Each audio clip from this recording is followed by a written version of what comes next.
Why, hello there, and welcome to Watchbox Watch Reviews. This is Watches Live number 8. Thank you, everyone, for joining us, and thank you for waiting for us to get ourselves online tonight. The theme is chronographs. We are chronograph crazy. We've got our A's, we've got our B's, and we've got our Arnold & Son CTB. A little bit of everything from the haute de gamme to the ultra accessible. I've got your holiday gift guide for stopwatch enthusiasts right here. Okay, so let's start. First of all, everyone, welcome on board our live chat tonight. I can see Nolan Reed is the first, and joining us from Atlanta, my old haunt. I actually grew up in Atlanta when I was a kid, up to about 6 years old. Okay, as our friends cycle in, let me remind you, if you send your name, your address, and your phone number to tim@thewatchbox.com, I will send you free stuff. We're giving away free stuff, 4 gifts tonight. As you can see, people are already sending in emails to me. That's tim@thewatchbox.com. Your name, your email. I'll already have your email address, your phone number, and your mailing address. Okay, so let's get started tonight. Folks, it all starts with Audemars Piguet, and since we are in the fall season and Halloween is in the rearview mirror, we're not quite done with the fall flavors, though, as we've got the gorgeous black and orange of the 2007 Audemars Piguet Royal Oak Offshore Volcano. Now, this is probably my favorite of the themed watches. Of course, there were the Navy, the Safari, the Panda, the Bumblebee. The Volcano, though, zings me with that combination of orange lume, orange tachymeter scale, gorgeous gloss black mega tapisserie dial, and then you've got possibly the burliest and baddest of the hornbacks I've ever seen. First of all, the hornback, a massive strap style introduced in 2007. It was introduced alongside this watch. The 2 models that debuted it were the Safari and the Volcano. It's incredibly thick cut and beautifully accented with that signal orange. Again, I have trouble leaving Halloween in the rearview mirror because it's the most self-contained of holidays during the fall. It's easy, the candy's immediate, it comes, it goes, and I get to listen to my Ozzy records openly at work. So this is the Volcano. It was also one of the first of the in-house caliber Royal Oak Offshore Chronographs. So this is the 3126 50 to 55 hour in-house automatic inside. All right. Friends joining, JBO Surf from Adelaide, Australia. Alexi joining us from Finland. I can see Giants fan. I'm guessing you're a local here on the I-95 U.S. East Coast corridor. And then we've got Martin joining us and Justin. Welcome, Justin. Welcome, Eric. Welcome, Edward Ledden from Sweden. Staying up late to be with us. Thank you. Okay, now it's not all about the offshore at Audemars Piguet. Of course, this is the 20th anniversary of the original Royal Oak Chronograph, which debuted at Baselworld. Yes, AP was at Baselworld in 1997. Now, that original reference in 39 millimeters gave way to a bigger, bolder 41 in 2012. But this year, to mark the 20th anniversary, we got a new reference, 26331ST. Now, the primary change was the staggering of the sizes of the counters. You can see that the constant seconds counter at 6 o'clock has been de-emphasized. The chronograph takes precedence. Minutes and hours arranged horizontally from 9 o'clock to 3 o'clock. There's also been a little bit of a shuffle of the date window just past 4 o'clock, and the hands and the baton-style indices have changed. It's subtle, but it's effective. Now, this particular variant is one of my favorites. The black dial, black galvanized, is second only to the blue in rarity. It's an example generally reserved for the larger retailers and the boutiques. This watch in particular, I have to say, is hot off the presses. Yes, it's a pre-owned watch, but quite honestly, with most of the warranty remaining and very little, if any, evidence of the original ownership, you can call this one effectively mint condition. Even the inside of the clasp is immaculate. Now, what I love about these is that, pardon me, it is a sequential clasp. And what I love about these is that they do have an integrated vertical clutch column wheel chronograph inside. So let me show you what I mean by that. We talk a lot about vertical clutches, we talk a lot about column wheels, and we talk a lot about the idea of a no stagger clutch. So let me show you what the vertical clutch effectively means. Okay, so this is a vertical clutch. You see the seconds hand ticking along? Now, I can stop it.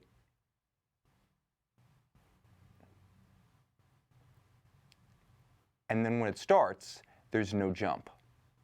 Now watch a horizontal clutch. Let me show you the difference. Okay, Valjoux 7750, the beast. Here it is, guys. Bremont ALT1. Now watch me stop it. Watch what happens when I start it. It jumps a little bit, jumps about 1/4 to 1/2 a second. This is actually one of the better examples, chronometer spec, so it's got a little bit less play in it.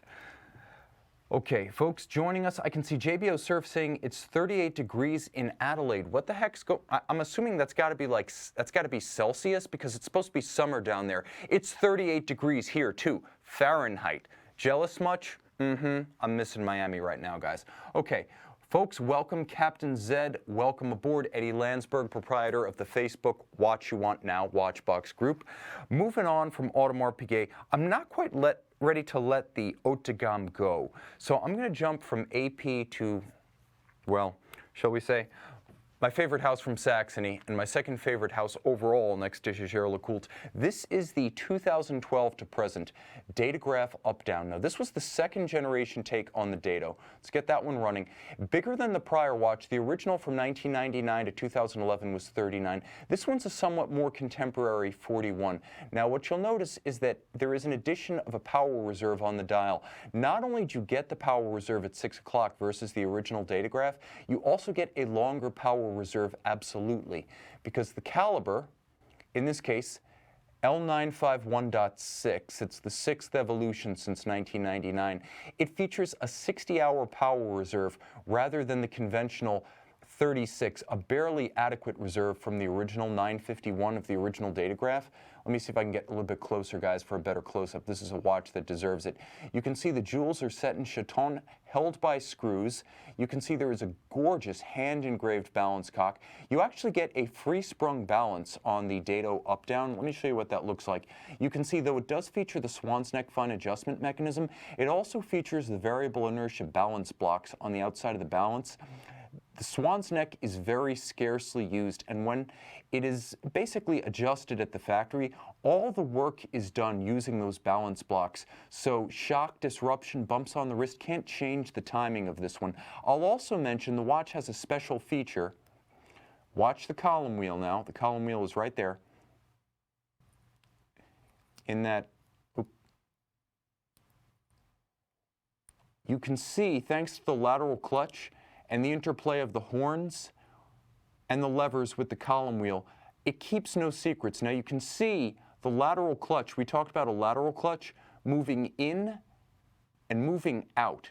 When it moves in, it engages the chronograph. When it moves out, the chronograph disengages. And you'll note the entire train of the chronograph is jeweled. If you're going to run your lateral clutch chronograph extensively, you want a fully jeweled yoke. And that's something you rarely see. Now let me show you some of the other fun features of this watch. Not only do you have, fire away, not only do you have a flyback feature, let me start this one up. Did I not wind this watch? There it goes. Sorry, folks. Demonstrating a hacking mechanism means you should unhack the watch before demonstrating the chronograph mechanism. All right, back underway with our Dato up-down. So you could see I can stop it and I can restart it conventionally. But because it is a flyback, I can also restart, reset, in a single push. This is great for timing events that happen in rapid succession. You'll also note that you get two highly pleasing pusher experiences. The outsized date is as crisp as the column wheel. It's almost buttery smooth. There's a positive actuation at the end of its travel, but it's gratifying to use to the point that you're going to find yourself changing the date just cause. And of course, I mentioned that the watch features a hacking function. That is something that infamously the Patek Philippe 5070 did not feature. The good news, the 5170 does. Moving on, I feel like when I give you Lange, I need to break up my alphabetized conceit of the night and just go straight for the absolute top shelf at Patek Philippe. This was the revelation of Baselworld in 2010. The watch that succeeded the 5070, 39 millimeters, white gold, hand-applied Breguet numerals. This one features a caliber 29535 that was entirely in-house.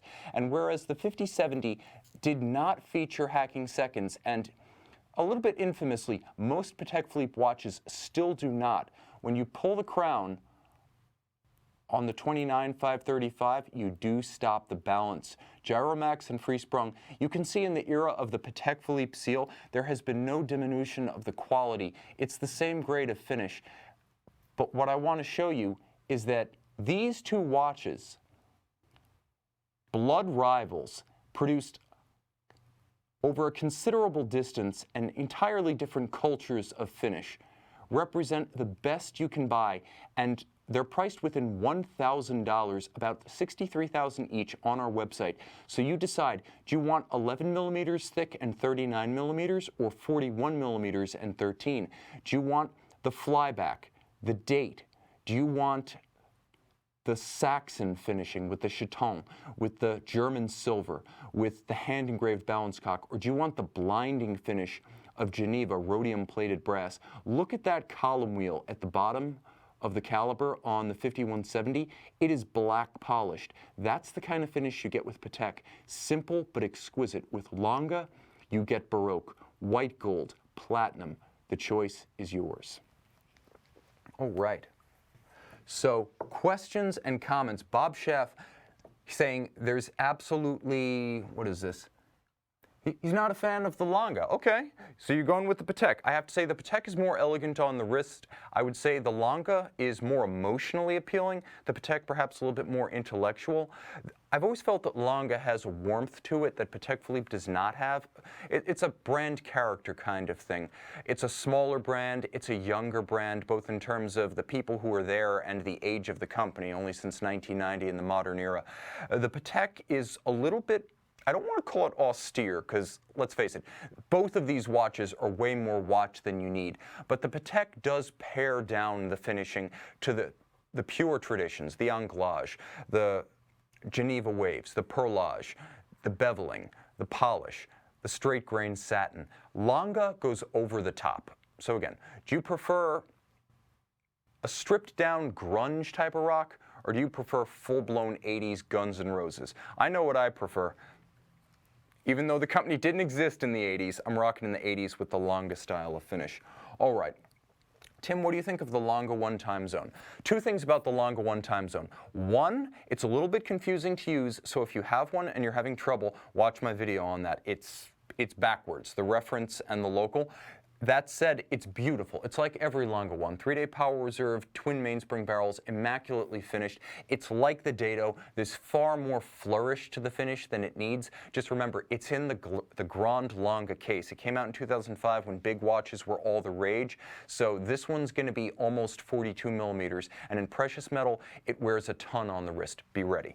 Okay, moving on. I'm going to bring in a wild card, a wacky watch that I love, a returning friend from a previous episode. This is the Arnold & Son CTB. Okay, Arnold & Son, they are the brand associated with the manufacturer La Joux-Perret. La Joux-Perret started in the late 1990s as Jacquet. The namesake Jacquet was hauled off to jail for money laundering and counterfeiting, so the company had to rebrand itself. They changed the name from Jacquet to La Joux-Perret, and they decided that they needed to be able to do more than just sell movements and white label watches. So they created their own brand, which they inherited from their old contracts with the British masters, originally Tompion, Graham, and Arnold & Son. Arnold & Son was broken off to form its own company under LJP. Both of them are part of the Citizen Empire today. This watch came out in 2014, and what it gives you is a sweep chronograph seconds hand with a corresponding center constant seconds in a deadbeat format. It's absolutely exquisite, and it's something you will see nowhere else in high horology. Now, there are 3 separate finishes on the dial. There's a graining to the chapter ring outboard. There's a frosted finish, or a matte, a blasted finish to the center dial. And the dial at 12 o'clock, as well as the center dial at 6, feature a conventional matte or satin finish. Now, if you turn the watch over, you can see the Arnold & Son 31 jewel automatic caliber AS 7103. Column wheel, vertical clutch, and you can actually see the column wheel cycling right there. This is a 50-hour automatic that is beautifully finished. Blackened bridges, Côte de Soleil radiant out from the center, ceramic rotor bearings.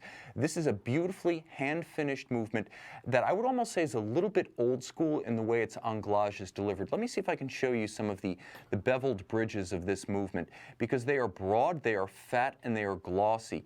Okay, so if you can sort of see right along here, as it catches the light, the anglage used by Arnold & Son is thick, it's broad, it's draped more, I would say, almost in the style of an early Roger Dubuis than in the style of Patek.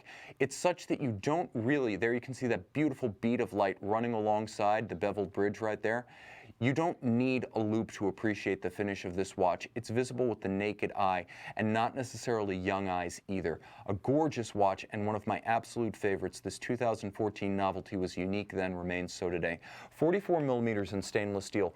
I don't think you can buy a more beautifully finished and inventive chronograph for under $10,000. Okay, Joshua Polanski, Mark Lisenby, welcome. Okay, let me jump to my email. Guys, if you've sent me your email in a previous show, you're already in the drawing. So that guy who sent me 12 separate emails with the same name and number and address last time, you know who you are, you're already in the raffle. Okay, so let's pick a win right here, and we have Eric McGee. He's going to be our first winner. I'm going to send you something cool. It's either going to be a hat, a pocket knife, a pen, or a tie, but you're going to like it. It's going to be branded, it's going to be rare, it's going to be fun, and it's going to arrive in time for the holidays. Eric McGee, you are our first winner from Troy, Michigan. You're just as cold as I am right now. Soldier on, I'm going to put a hat on your head. All right. Guys, we're going to keep rolling tonight with more watches. Our chronographs take us from the realm of the A's and the B's to, well, you know what, let's continue with the B theme. We went from Arnold & Son to Breguet. Okay, here's a name that's historically grand, recently working to establish some sort of modern tradition. This is the Brigade Type 22. Now, the first thing you'll notice about this watch is that it's part of the Type 20, Type 21 family. And yes, it is a flyback chronograph, which is wonderful because it has radial seconds and minutes, so you get quite a bit of theater when you activate the flyback. But look at how smooth is the sweep of that seconds hand. That's because it beats 20 times per second and oscillates via an extraordinary caliber 589F at 72,000 vibrations per hour. This is a watch that was first shown at Basel World 2010. Breguet spent the next 3 years perfecting the watch.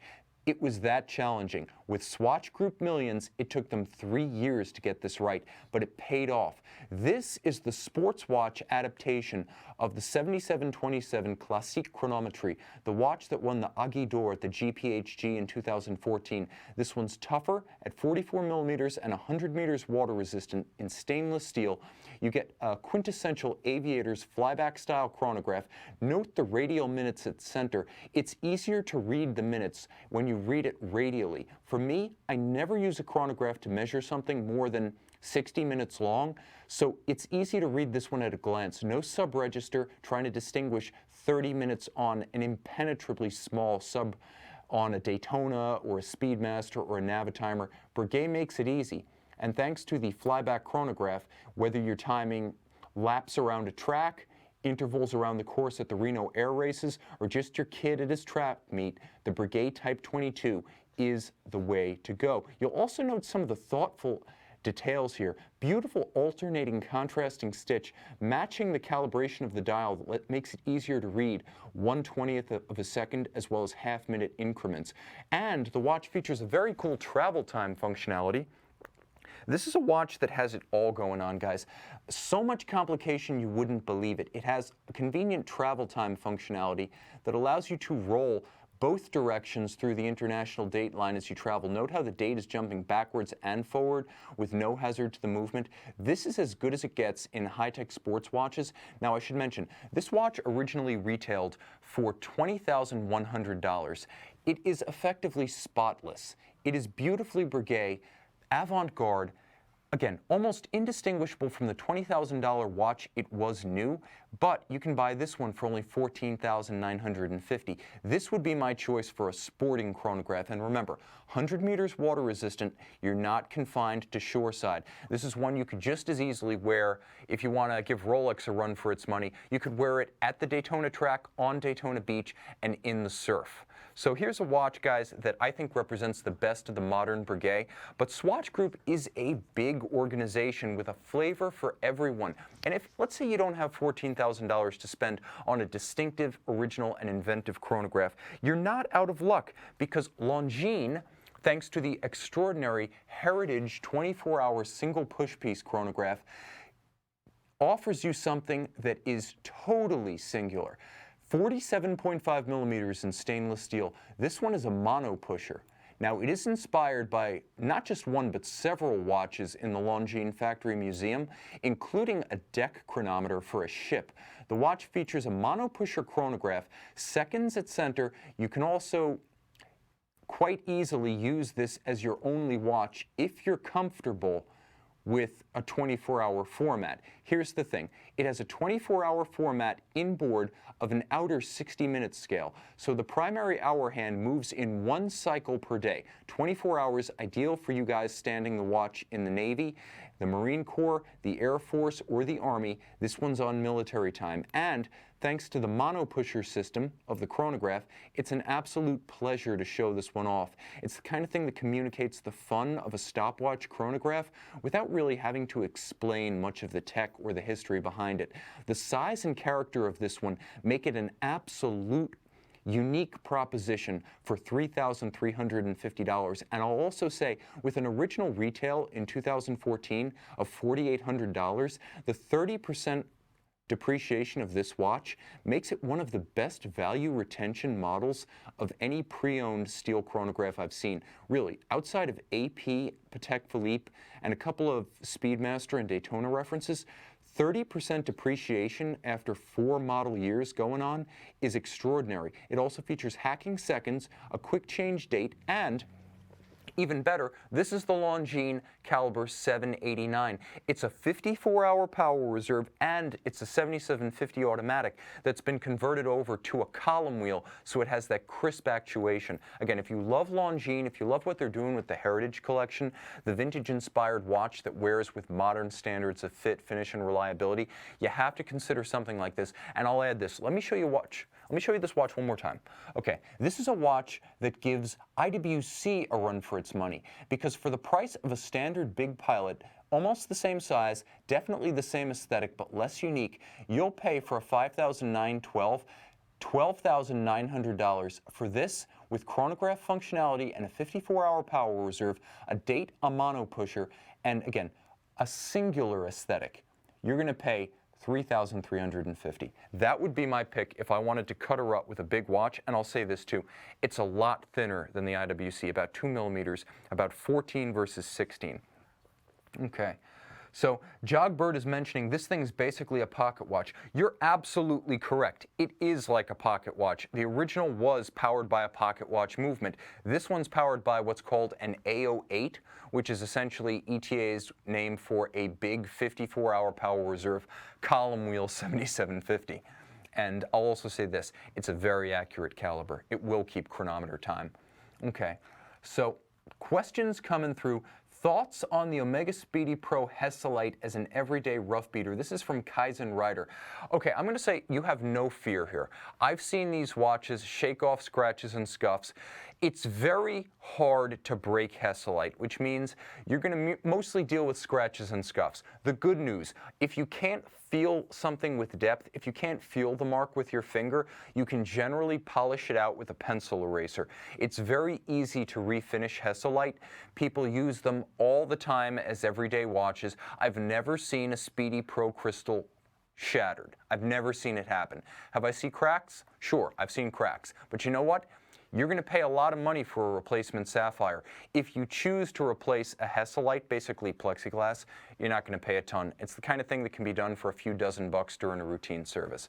So proceed with confidence. Peter K. shouting out, hello, Tim and friends out there. Thank you for joining us, Peter K. All right, let me look at my email and see who's won next. Eric McGee, you are our first winner. And a man from my old haunt, Bobby K. Dr. Bobby, you are a winner. I'm going to send you something neat. I think I'm going to send you a Rolex Victorinox Swiss Army pocket knife. You're going to get the nail file, you're going to get the screwdriver, you're going to get the knife, and you're going to get the scissor. The scissor has always been my favorite function. All of that in a beautiful CNC milled aluminum body from Victorinox featuring the Rolex crest. I'm going to stock your stuffing this Christmas. Or Hanukkah. And by the way, everyone, happy first night of Hanukkah to those who are celebrating or those who are simply like me and celebrate all the holidays at once. I choose all of the above. Okay, moving on, we've got chronographs galore, and we've got chronographs from a brand near and dear to my heart. We go from A, B's, and C's to a few in blue. And let's just go for the big gun right now. Guys, this could be the watch to end it. This is like the Eagles finishing with Hotel California, but it's not the last song of the set. Do not blink. I've got this watch hacked. Watch the digital chrono at 12 o'clock. It's a digital minutes readout. The Jaeger LeCoultre Master Compressor Extreme Lab 2. How sexy is that, guys? This is the 2015 edition from JLC. Now, what changed, it still has the same. Let me make sure you get the full benefit of the ratcheting lugs here. Listen up. That's right. They are articulated and ratcheting lugs. It's the same architecture. It's the same 46.3 millimeter case. It's the same grade 5 titanium and ceramic bezel material. But in 2015, you got this slick gray DLC dial, a smooth as opposed to striated or Gadron style ceramic bezel, and you got those beautiful blow accents. Now it is a 300-piece limited series, mechanically and dimensionally identical to the previous watch that came out in 2014. The watch also features these really cool quick release shutters on the bottom that allow you to pull the strap off and swap it out for a rubber accessory that comes with the watch. You see how there's a lever on the side? This is the hacking lever. It stops the movement. When you unhack the watch, watch that digital chronograph again, guys, watch this. You have a hacking lever because you have a multifunction crown. You see how there is a function selector for GMT, for setting the watch, for winding the watch. The reason you have that multifunction crown is because you cannot pull it out. The crown is fixed. Therefore, you have to be able to push it and use it as a selector to change the mode of the crown, since you can't pull it out for hacking and setting. You'll also note that there's a date right next to it. Now, the watch has quite a few toys. Let's talk about how you wind this watch. You see how I have it in setting mode? There is a 24-hour register for the chronograph, so not just digital minutes, it actually has a 24-hour chrono register. Let's cycle through the functions. Okay, now we're in winding mode. You can see as I wind the watch, the radial power reserve, you can see it right here. Let me make sure I'm winding it in the right direction. But the power reserve changes from blue to white as you wind the watch. Watch at 30. I'm winding the watch and the power reserve is changing its color from blue to white across the span of the dial. Now I've wound it from 30 to 40. I'm winding it up towards 65 hours of full power reserve. You'll see just past the 40 how the power reserve scale starts to turn white. This is possibly the most entertainment you can get in a sub-6-figure watch. And the caliber, 569 pieces, 70 jewels, automatic winding, vertical clutch column wheel, and shock protected with a separate impact chassis. As you can see, the case is made up of two components, the inner case and the outer case. They create a shock absorption chassis that makes this an extreme shock resistant watch. Even the pin buckle is over-engineered on this watch. As you can see, there is a cam system that allows you to move the double ardion in and out for fine adjustments. This is a watch that's got it all and 100 meters water resistant. All right. So this is a question from Joshua Polanski. Is it typically hazardous to move the time backwards in movements? It can be. It can be for calendar complications, especially on some conventional jump dates. It can be hazardous. And on some complex calendars like triple calendars, annual calendars, and perpetual calendars, it can cause a lot of damage. All right. So questions coming through. Does the AP Offshore 26170 with the solid caseback have the JLC or the AP movement? We're talking about the Volcano now, guys. This is the reference 26170 ST. It has what's known as the 3126. That's the AP base movement with a Dubois de Praz vertical clutch chronograph module doing business as the AP module 3840. This is not the JLC, this is the AP in-house caliber base movement. Okay, moving on, I mentioned we have a few blue. I've probably received more questions and comments about this watch than any other chronograph I've ever shown on our Watch Reviews channel. This is a watch that came out at Basel World in 2014, and let me close this very deluxe clasp because it has enough weight that it's a little bit unnerving for me. This is the Glashutte Original Vintage 70s chronograph Panorama date. Now, among other things, the caliber 37 in-house 70-hour chronograph, it is a flyback. So it's a flyback. You can see there's a power reserve scale inside the sub-register at 9.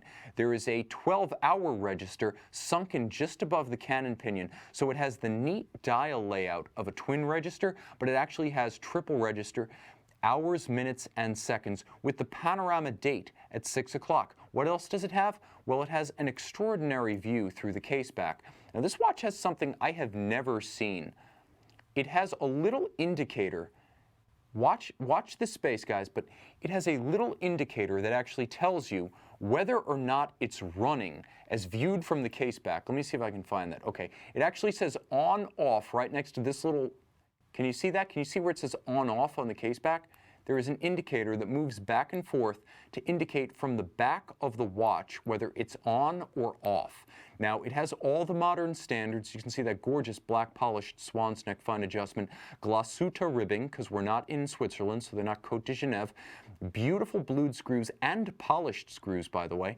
Now, here's what it has that makes it unique. Column wheel functionality with a vertical clutch. So while the look of the watch is vintage, and it is so sensationally 70s. If you like the era of panel vans, leisure suits, and Eagles albums, and you know we all do, you're gonna like the look of this watch, but it has a modern chronograph architecture in a movement that actually debuted in this decade. That is all too rare in the modern watch industry. Plus, this one has 100 meters of water resistance. So if you throw it on the beautiful blue rubber strap accessory that you can get for it, or the bracelet, you can also take this watch swimming. It can be your only timepiece. 40 millimeters square. It's an easy watch to wear on any wrist, and with Glashutte Original's own in-house sunburst blue dial, it is sensationally beautiful. I'm sure I've missed some feature of this watch because it has so many, but the superlatives runneth over. See the review on Watchbox Watch Reviews. Now, I will say this, guys, not everyone has a big blue budget, but you can still have a big blue watch, thanks to our friends at Breguet. Nick and Giles, the English brothers, bringing you the ALT1. This is the ALT1P BL. It is blue, it is a chronometer, it is a chronograph, it is automatic winding, and you can see it also has a wonderful, let me find the crown there, internal bidirectional rotating bezel. So with 100 meters of water resistance and a bezel that stays fixed once you set it, you could use this watch for diving. You could also use it for flying or driving. A beautiful watch with a chronometer grade Valjoux 7750. And guys, can we show the case back there? There we go. They actually do a better job of specifying an extraordinarily high mechanical specification in the chronometer grade 7750, and also a very high grade of elaboration. Now, it's machine finished. I'm not going to make any bones about it, but with the perlage, the beautiful satin finish on the rotor, the blued screws, the amount of attention to detail with the polished, you can see the cam and shuttle assembly. It's the cam of the cam chronograph. It's beautifully high polished. This is a good looking movement that's worthwhile. It actually deserves a display case back. Now, the watch features Breguet's signature triptych case construction. So although this is a 43 millimeter watch, it wears closer to a 40 ergonomically. You can see how triptych separates the form of the lugs, the teardrop lugs, from the form of the case. So you get the advantages of a big watch with a big wrist presence and impressive stance, but you also get the ergonomics of a smaller watch. Chronograph, automatic chronometer, hacking seconds, quick set date. This is a watch as water resistant as it is handsome that you can quite simply wear anywhere, and it has a very substantial contrasting stitch blue calfskin strap. I love this watch. And for $3,950, the price is right for the spec of watch you're getting, assembled in England, built by guys who love watches from a brand that has a lot of panache and credibility. All right, hello from Hong Kong, John Kaufman. Thank you for joining us from the far side of the world, and good morning. Everyone else, I can see JBO Surf saying it's 10-ish. I can see the V is commenting on the magic in the mechanical devices. That is a fact, guys. All of these watches are mechanically exceptional. Even the Bremont, under $4,000, is 1% of 1% plus accurate. Being a chronometer is a big deal. Finally, you can't discuss chronographs without talking about Omega and Breitling, and I think that's probably where we're going to end our show tonight. First, let's talk about Omega. This is a watch that probably couldn't show its face too much when it came out, because the 34th America's Cup could not have gone worse for Team Emirates New Zealand. Ahead 8-1 against the American team, BMW Oracle, or I guess it was just Oracle Racing by that point.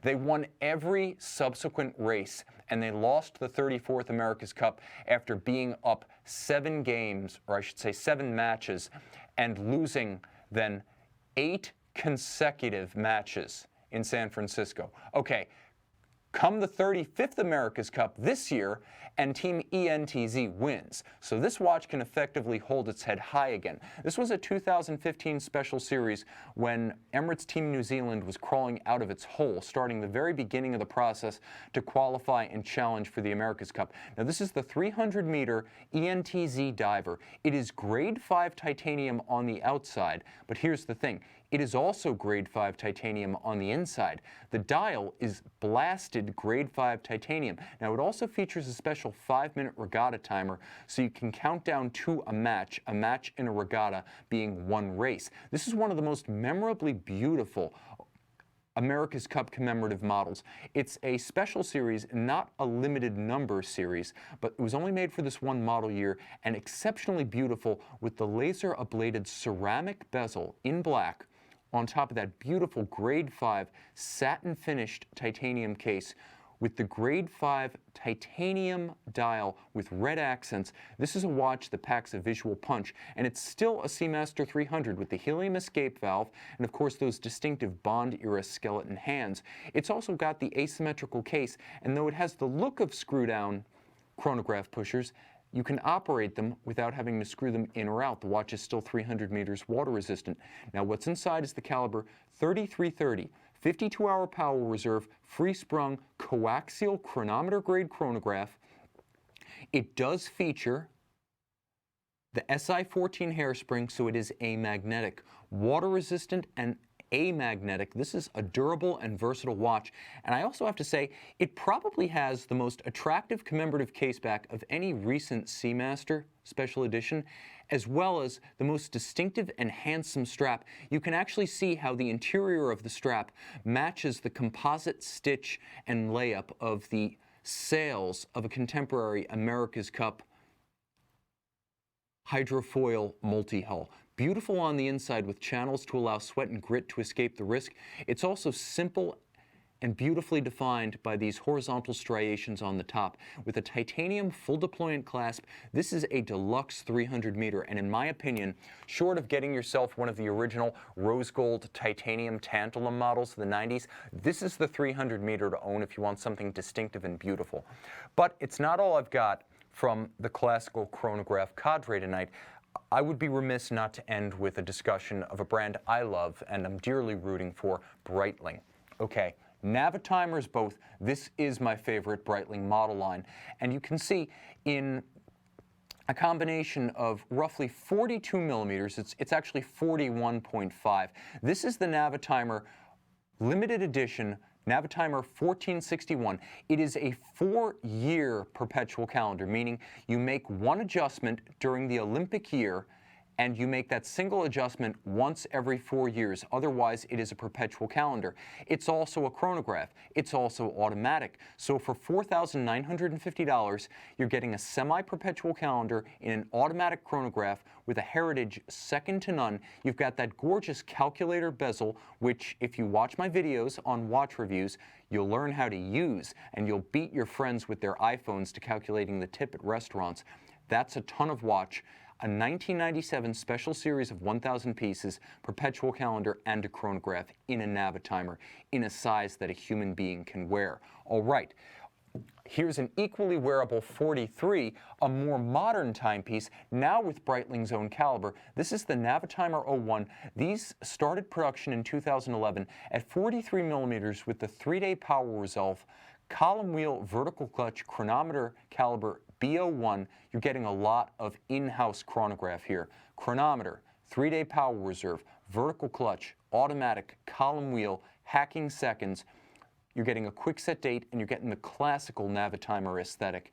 If you can't bring yourself to pay luxury watch money for an ETA modular caliber or a Valjoux 7750, but you also don't want to pay $18,000 for a second-hand ceramic steel Daytona, here's your hookup to the Pantheon, the Daytona, the Omega Speedmaster Professional, and the Breitling Navitimer. This one is 43 millimeters steel, under $5,000 and in-house.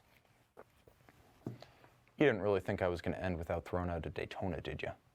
And thus, we end with the showstopper of the last 2 model years. Yes, guys, it's the steel ceramic Daytona. It's the 116-500 LN. This is my favorite version. We also had the white and ceramic, but this is the one I like better, and I'm king, so there. This is my show, and this is my Daytona. Black dial, beautifully rich, almost glossy black lacquer, constructed in-house by Rolex, as is the platinum-filled Cerachrom ceramic bezel. When I saw this model at Basel World in 2016, I smacked my forehead and I thought, they did it again. They found a way to extend the life of that first-generation in-house caliber Daytona and do it in a way that completely reinvented the watch. Vertical clutch, column wheel, 100 meters water resistant, with the Parachrom Blue Breguet over coil hairspring on a full balance bridge free sprung. Tough as nails with a 3-day power reserve. Hey guys, the roar before the Rolex is coming up faster than you think in January. I'm going to be at Daytona for the 24 this year. If you plan to be there in substance or in spirit, I can't think of a better watch to wear on your wrist for the occasion. Guys, thank you for joining us tonight. I'm going to pick one more winner from our cadre of contestants. And tonight, our winner of the third and final, let me find a guy who hasn't won before. Okay, our third and final winner is going to be Jim, I'm not going to attempt to mangle your name. Hang on, I'm having trouble with that email there. I just lost it. I'll find you, Jim. Don't worry. Okay.